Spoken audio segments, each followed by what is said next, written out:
জীবন ও বৃক্ষের মধ্যে,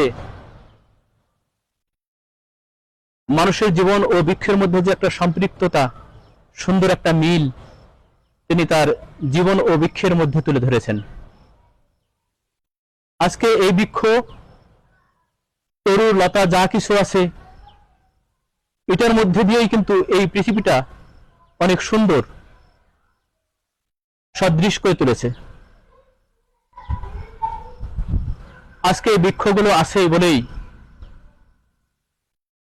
অনেক নদীর আলা, খাল, বিল এর পাশগুলো, বাঁধগুলো, মাটিগুলো শক্তপুক্ত করে ধরে রাখতে পারছে।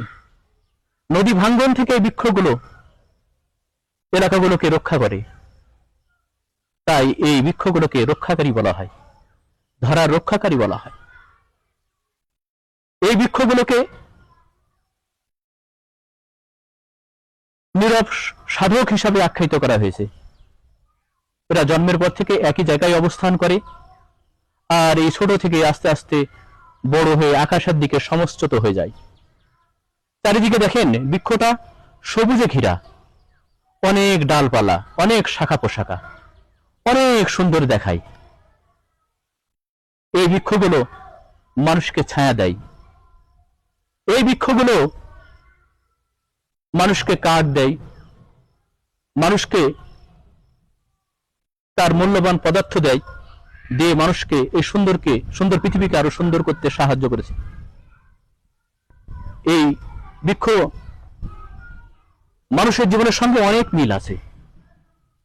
বৃক্ষের কাছ থেকে আমরা অনেক কিছু শিখতে পারি। একজন পথিক শ্লান্ত হয়ে যখন আর কাজ করতে পারে না, ক্ষমতা হারায়, ঠিক এই বৃক্ষের নিচে, এই ছায়ার নিচে এসে বিশ্রাম নিয়ে যেন প্রাণবন্ত হয়। পৃথিবীর বুকে এই বৃক্ষগুলো যেই বড় নিয়ামত আমাদের দান করে থাকে, সেটা হচ্ছে অক্সিজেন।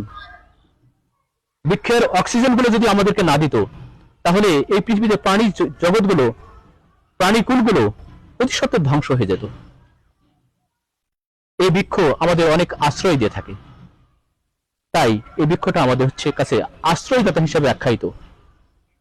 এই বৃক্ষটা হচ্ছে স্যাক্রিফাইজার, আত্মদানকারী। আপনারা হয়তো বলতে পারেন, কেমন করে? বৃক্ষ তার কাঠ দেয়, বৃক্ষ তার লতা পাতা দেয়, বৃক্ষ তার খড়ি দেয়, এগুলো দিয়ে তিনি তার জীবনটা শেষ করে দেয়। পৃথিবীর বুকে থাকে না, কিন্তু মানুষের কল্যাণে এরা সারাক্ষণ, সারাদিন, সমস্ত পৃথিবীর সময়ব্যাপী এরা মানুষের কল্যাণেই কিন্তু কাজ করে থাকে। তাই সৃষ্টির যে আশরাফুল মাখলুকাত মানুষ, এই বৃক্ষের কাছ থেকেই কিন্তু আমাদের অনেক কিছু শিক্ষা লাভ করা দরকার। আজকে একটা জিনিস আমরা লক্ষ্য করলে দেখতে পাবো যে এই বৃক্ষের অজান্তেই কিন্তু বুকের মধ্যে তার কাটা ঢোকানো আছে, কাটা বিদ্ধ করে দিয়েছে। এই বৃক্ষ জানতো না যে তার বুকের মধ্যে অজান্তে কে কাটা বিঁধে দিবে, অথচ সে কিন্তু আমাদের জন্যই কাজ করছে, বৃক্ষ আমাদের জন্য কাজ করছে। এইরকমই সমাজ সংসারে যারা বৃক্ষের মতো কাজ করে, অজান্তেই তাদের বুকের মধ্যে কে কাটা বিঁধে দেয়, এটা জানতেই পারে না সেই বৃক্ষটা।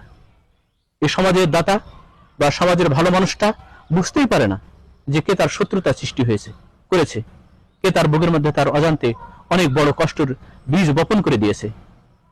আজকে এই সুন্দর পৃথিবীটাকে আরো সুন্দর করার জন্য আমাদের পৃথিবীর মানুষগুলোকে এই বৃক্ষের কাছ থেকেই শিক্ষা লাভ করে এই পৃথিবীটাকে অনেক সুন্দর করা দরকার। তাই মোতাহার হোসেন চৌধুরী রবীন্দ্রনাথকে বলেছেন যে বাড়ির কাছে বৃক্ষ রেখে কেন রবীন্দ্রনাথ নদীর কাছে গেল? বাড়ির কাছে বৃক্ষের কাছেই তার তো অনেক শিক্ষণীয় বিষয় ছিল। আসলে আমরা বাড়ির কাছে অনেক জিনিসগুলো সুন্দরভাবে উপলব্ধি করি না, এগুলোর ব্যাখ্যা বিশ্লেষণ করি না, যার জন্য এর মধ্যে যে মর্মার্থ রয়েছে এই বিষয়গুলোকে আমরা উপলব্ধি করতে পারি না।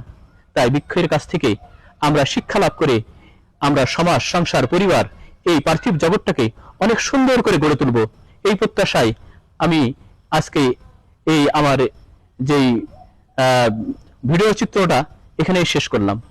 সবাই ভালো থাকবেন।